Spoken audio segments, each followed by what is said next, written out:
Esiet sveicināti hokeja podkāsta devītnieki, skatītāji un klausītāji. 48. epizode ar klāt, kā ierasts ar jums. Es Lotārs Zariņš, mans kolēģis Uls Brožs. Čau, Ulvi! Kur tu atrodies?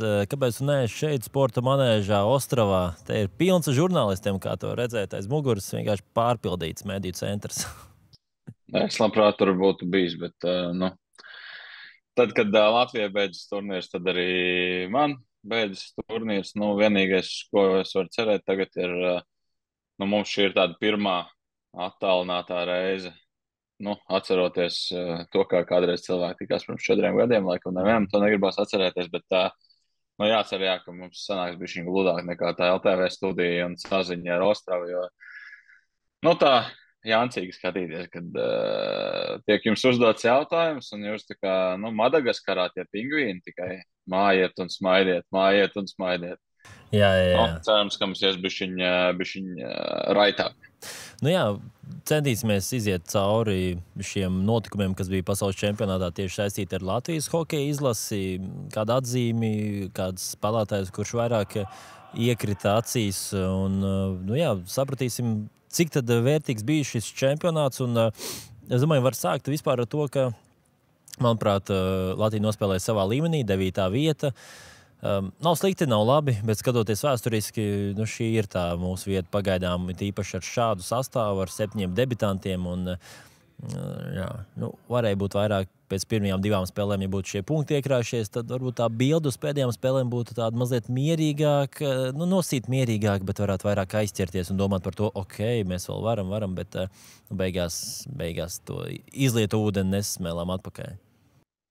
Jā, jo tā paskatoties, es tev pasaukšu vietas, kādās mēs esam finišējuši pēdējos gados. Tagad 9, protams, pirms gada 3. bronza, pirms tam vēl 10, 11, 10, 8, 10, 13, 11 un tā tālāk. Un diezgan skaidri acīm redzams, ka mēs balansējam lielākajā daļā turnīra tieši uz šīs te robežas aiz 4. fināla, 9. vieta laikam mums, protams, pēc bronzas gribējās, lai ir vēl viens pavasars vismaz ar 4. finālu, bet Latvijai vēsturē vispār to 4. finālu ir bijis gaužām maz. Pēdējos gados jau esam tā palutināti. Pirms gada bija 4. fināls, 18. gadā bija 4. fināls, bet mēs esam apmēram tur, kur mums ir jābūt. Paskatoties sastāvu, mēs bijām 5. komanda grupā, manuprāt. Mēs arī finišējām. Protams, ka ir bišķiņ rūkams par tām pirmajām spēlēm. No otras puses atkal izdevās Slovāks vinēt. Un pirms turnīra likās, ja vinēsim tās pirmās 3 spēles un vinēsim Slovākus, tad visam ir jābūt kārtībā. Izdarījām šo te programmu, izpildījām, bet tāpat par īsu. Un, tāda interesanta sajūta, ka it kā komandai ir uzvaru vairāk nekā zaudējumu, kas vispār Latvijas hokejam ir ļoti, ļoti rets panākums, jo grupā vairāk uzvaru nekā zaudējumu mums bija 2009. gadā, kad tikām 4. finālā, un 2018. gadā, kad arī tikām 4. finālā. Pagājušajā gadā arī laikam. Pareizi. Pagājušajā gadā arī sanāca. Arī tātad, principā, ja tev ir vairāk uzvaru nekā zaudējumu, tu tiec 4. finālā, izņemot šo. Tikai ne šogad. Sanāca tā, kā sanāca. Jā, sanāca tā, un arī par šiem 7 debitantiem arī rekords Latvijas izlasēja, tas ir pasaules čempionātā elitē. Jā, es domāju, to arī var, neteiksim, novelt vainu, bet tas, kad ir debitanti, tā spēle tomēr ir jāieskrienās, ir tas pasaules čempionāta līmenis, pavisam kaut kas cits, ir vairāk skatītāji, ar vēsāku galvu varbūt ir grūtāk nospēlēt situācijās, kur varbūt pat nospēlē, bet vienkārši tās spriedzes, kas arī rodas pirms paša turnīra un turnīra laikā vairāk nekā viena maiņa. Bet vismaz pozitīvi ar pluszīmi vērtējumi ir arī šie debitanti, un man laikam visvairāk acīs tomēr iekrita Markus Komuls un Edvards Strālmaks. Lai gan Haralds Egle arī nevar nosaukt tā, tikai kaut kāds 2-3 spēlētājus īstenībā visi. Ļoti daudz bija, debitanti, kuri jau to debiju varēja piedzīvot ātrāk, bet viņi piedzīvoja tikai šogad to. Jā, tāpat Eriks Vītols labi iegāja tajā spēlē, kas Latvijai neizvērtās. Labi, Fēliks Gavars, manuprāt, ļoti stabils turnīrs. Mārtiņš Slaviņš galā debitēja kā pats pēdējais, bet jau pirmajā maiņā uztaisīja 2 spēku paņēmienus. Bet, nu, man šeit tā ieskriešanās tomēr bija vajadzīga tiem debitantiem. Bija viņiem tās pirmās spēles tādas mazliet biklas. Turnīra gaitā kļuva labāk un beigās pēdējos mačos, manuprāt, tieši šī 4. debitantu maiņa, kur gan, protams, 2 no debitantiem vairs nav tādā debitantu vecumā, bet, kādas, no kuram tās iespējas tiek dotas, Egle, Traumaks un Gavars, šī te maiņa, un pēc tam arī Laviņš Egles vietā, šī maiņa, manuprāt, bija labākā pēdējos mačos. Jā, tā bija rīktīga enerģijas maiņa, un viņi arī ne tikai tāpēc, ka rada to enerģijas spēku paņēmieniem, bet ātru spēli, bet arī ar to, ka uzbrukuma zonā viņi arī spēja veidot kaut kādus momentus, un nebija tādi, ka vienkārši izlaiž apmēram uz pāris sekundēm. Es pat teiktu, varbūt viņus vajadzēja izmēģināt vairākumā. Tas vairākums neiet, tad mēģina kaut ko vispār pilnīgi neordināru. Bet man liekas, ka vairākumā uz kaut kādām pāris sekundēm, 10, 15, kaut kādā vienā spēlē bija, man tā šķiet, bet varbūt, ka es kļūdos. Hokejs darba laikā un nedrīkst dzert alu? OneLife.lv ekspertu radītās funkcionālās tējas palīdzēs. Modernās tehnoloģijas un ārstniecības augu tradīcijas, lielākā kafijas pupiņu un kapsulu izvēle. Ar atlaižu kodu HokejBlogs10 papildus 10% atlaide pirkumam. OneLife.lv. Māja beigas jau. Tuvojās, jāizliek atzīmes. Tu esi gribējis kādreiz dzīvē kļūt par skolotāju? Laikam, nē, par sporta skolotāju būtu gribējis būt, jo sporta skolotāji vienmēr ir tādi forši, zin, kā viņi vienmēr var kaut ko sarunāt. Un sportā vienmēr labas atzīmes, bet maija mēnesis man savā ziņā uzdzina arī tādu nelielu stresu par to, ka jāsasmēļ vienkārši tas, kas nav sasmelts, viss izbārstīts.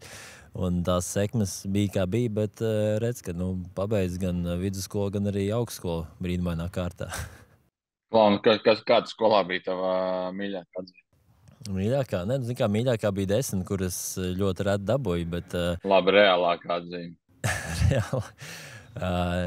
6, atkarībā kā kurā, bet es teiktu apmēram 6 komats, varbūt tuvojās 7, tāda vidējā tā varētu tāda būt, bet... 8, tas plauktiņš man bija pa augstu, kā es to neaizsniedzu. Klaus 6 ir gandrīz labi. Tāds ir atšifrējums šim te vērtējumam. Cik tu ieliktu izlasē tagad?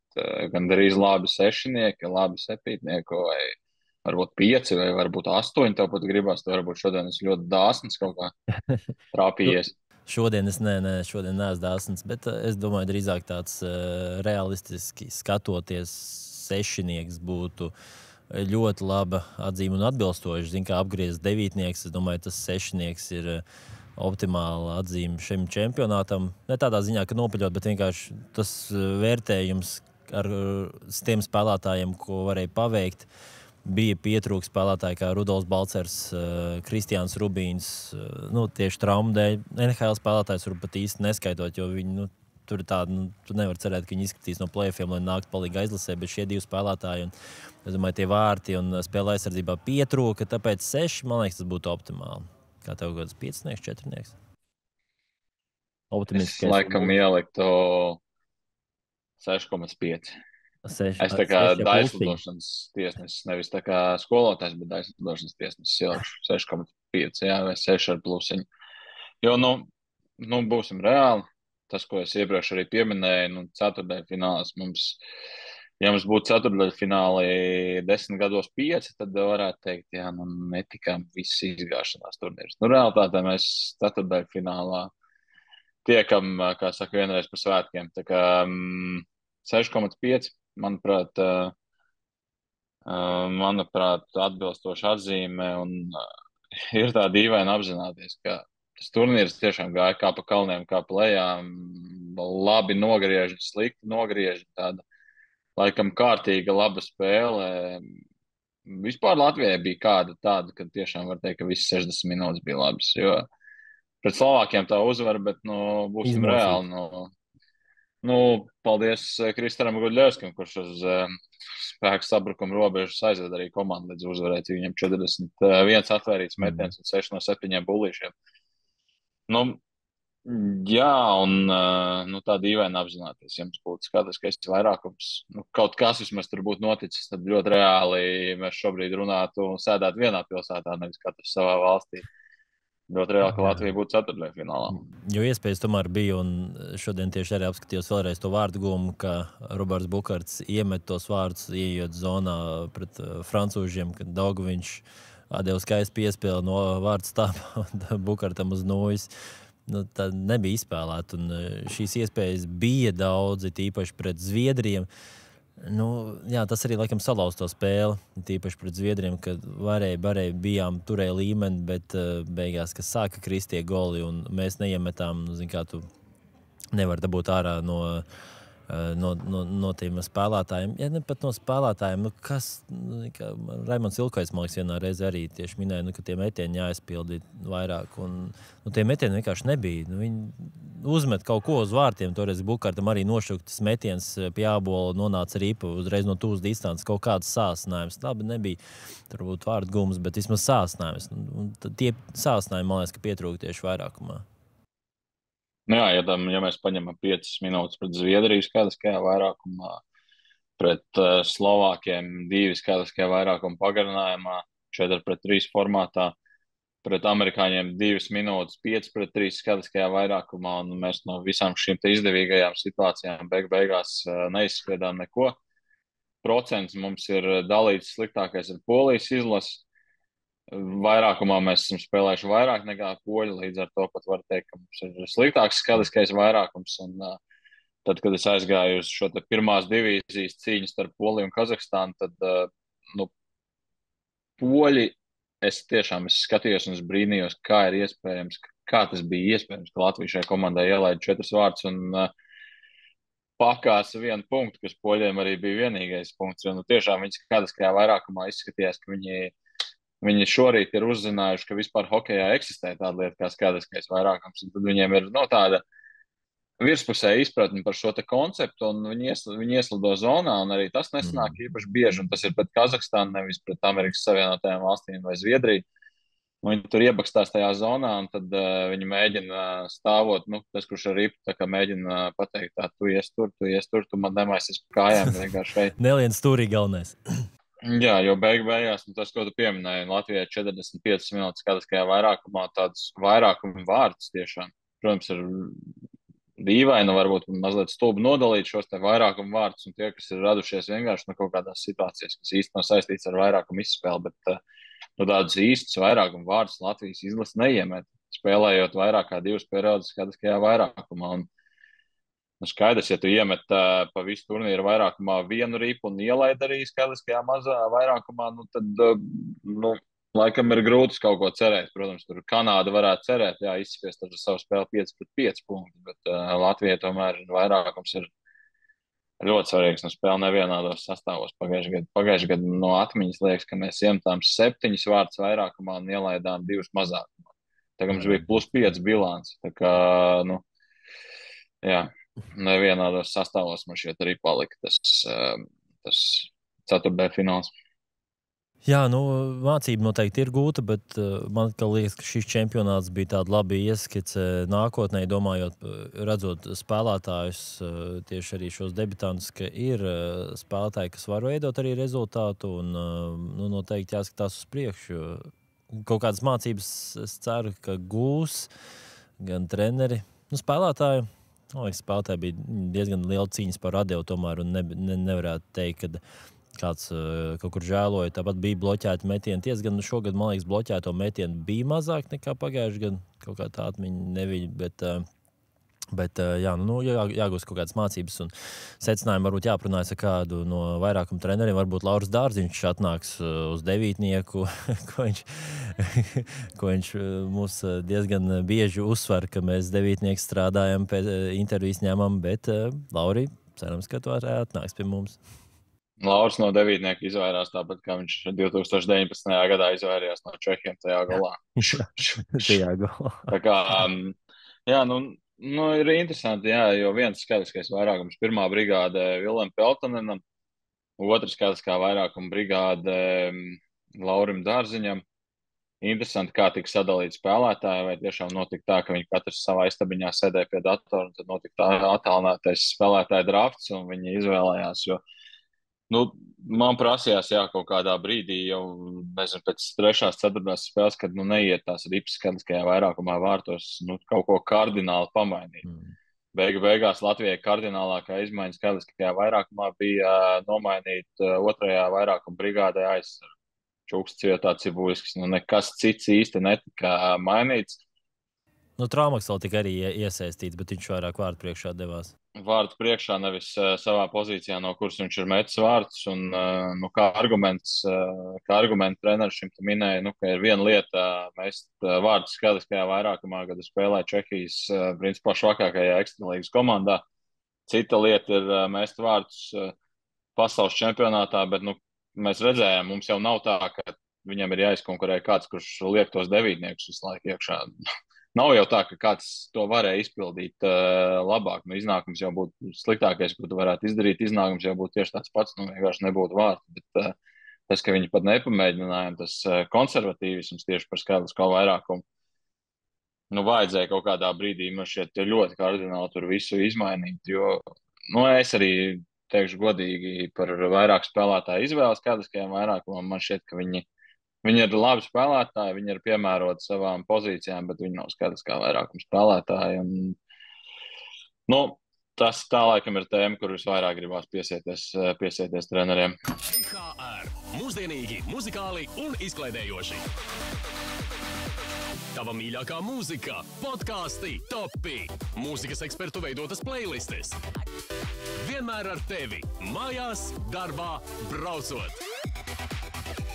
Jaunākie trendi mūzikā katrai gaumei. Kur internets, tur mūzika.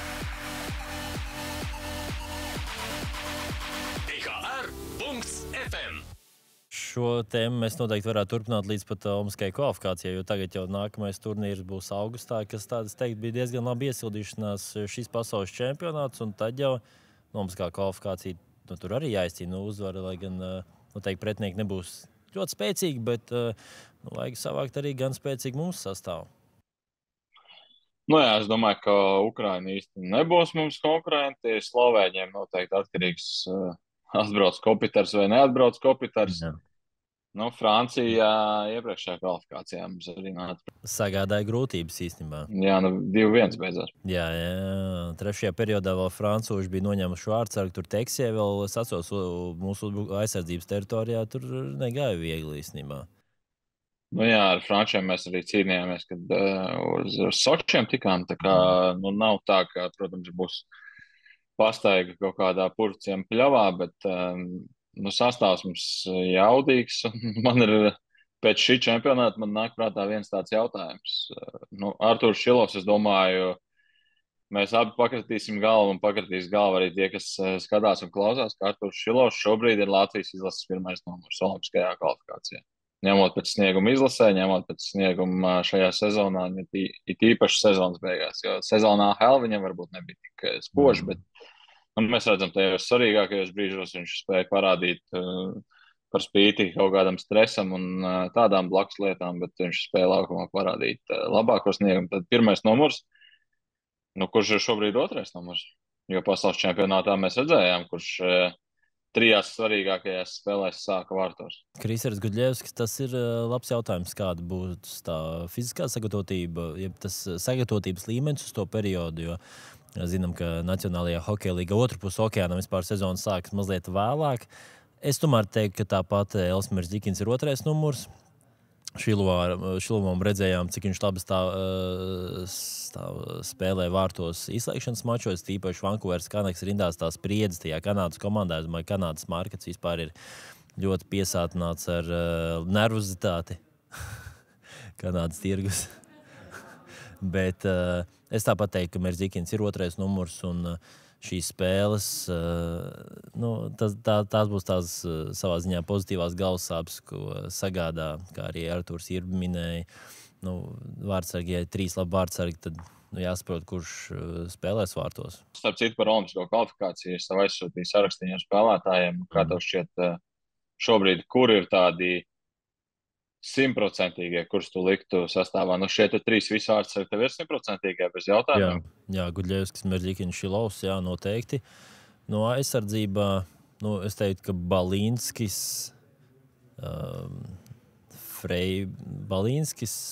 Freibergs, Jaks, Mamčits, Rubīns, Zīle. Laikam tā es saliktu. 6 aizņemts vietas jau. Pag, mēs tūlīt varēsim turpināt sarunu, bet man jāatgādina tomēr viena lieta. Fiziskā sagatavotība ir ļoti svarīgs aspekts tieši bērnu izaugsmē, bet, lai attīstītos vēl jaudīgāk tieši hokejistu kārtām, nepieciešama meistarība, un to vislabāk var uztrenēt Black Ice training programmā.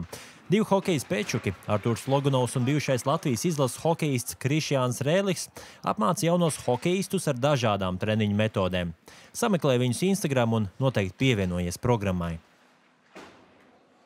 No uzbrukuma es drīzāk paņemu tikai centru uzbrucējus, jo tur malējie tur diezgan liels, plašs saraksts. Abols, Bāķņa, Bļugers, Girgensons. Jā, tie ir tā. Tev ir pirmie 4 centri jau tev šobrīd ir skaidri. Jā, es domāju, ka tas ir skaidrs. Pēc tam, tur ir cīņa par vietu sastāvā. Es domāju, ir gana liela. Arī pozitīvs galvasāpes, jo pasaules čempionāts tomēr tās sezonas īskaņa kādam trauma ir, bet tie ir tie spēlētāji, es domāju, kas visdrīzāk arī spēlētu. Jā, tas ir tas pozitīvais, ka pienāk olimpiskā kvalifikācija nevienam nav sezonas laikā. Gūto savainojumu, nav ziluma, no bloķētiem metieniem. Varbūt Kristofers Zila metiens bloķē pat treniņos. Es par to absolūti nebrīnītos. Vai ne? Es arī nebrīnītos, cik labi viņš atrod tos metienus. Jā, olimpiskā kvalifikācija tāds, būsim godīgi, šī gada galvenais turnīrs. Protams, ka pasaules čempionātā gribējās to ceturtdaļfinālu, bet galvenais turnīrs ir olimpiskā kvalifikācija mājās. Ja pārbaudas spēlēs bija izpārdotas tribīnes, tad es domāju, ka olimpiskajā kvalifikācijā pavisam noteikti būs izpārdotas tribīnes. Es gan ceru, ka šis nenozīmē, ka tagad bijušas cenas būs kā pasaules čempioni. Teikt tā, ka šis čempionāts ir līmeņa ziņā, pēdējo 5, varbūt ilgākā laika periodā tāds augstāks, tieši skatoties uz tām top komandām, cik labi viņas nopakotas ir, tad Zviedrija, Kanāda, ASV, viņas ir ļoti spēcīgas komandas. Kāds būs fināls? Fināls. Es teiktu, ka Zviedrija un es teiktu, ka Zviedrija vienkārši izcīnīs kausu. Man neinteresē, ar ko viņi spēlēs finālā. Viņi pārbrauks viņiem pāri. Es saku Zviedrija, Čehija un Čehi varētu mājās pacelt. Pastrņāks, pagarinājumā. Ar plikām pēdām. Jā, Pastrņāks. Es domāju, ka daudz nav redzējuši to bildi, kā Pastrņāks sniedz interviju pēc spēles, vienkārši stāv formā un ar tikko apciemojis Baskāju taku. bet man liekas, ka viņš spēlē arī plikām pēdām, ne? Vai tik daudz ir? Tic man, es negribu par to domāt. Es vienkārši iedomājos par to, ja viņš spēlē ar plikām kājām slīdās. Tas var būt diezgan ekstrēmi. Tagad var uzdot jautājumu, kas ir labāk spēlēt ar plikām kājām slidās vai kā bērnībā ar vilnas zeķi ritīgam augstu slidām. Nē, es domāju, vilnas zeķi labāk, lai tev karst. Es nevaru iedomāties slīdā plikām. Man jau, ja tu apauls uzvelc ir aiz plikām kājām, jau liekas tik nekomfortabli. Tu nestaigā pa laivu klājiem ar tām, es nezinu, kā sauc tās kurpes, kur tur pūders vēl jābar virsū kājām, lai neskaist. Nē, tās laiviņas zeķītes vēl, bet plikām kājām toči nē. Bet, es jūtu, par daudz informācijas šeit jau saku. Pārāk daudz, jā, bet informācija noteikti sekos arī, jo sezonu otru pusi okeānam turpinās, un mēs intervijas arī noteikti veidosim, un skatīsimies, kas tad mums, ko nesīs jaunas nedēļas, jaunas dienas. Hokejs jau turpinās.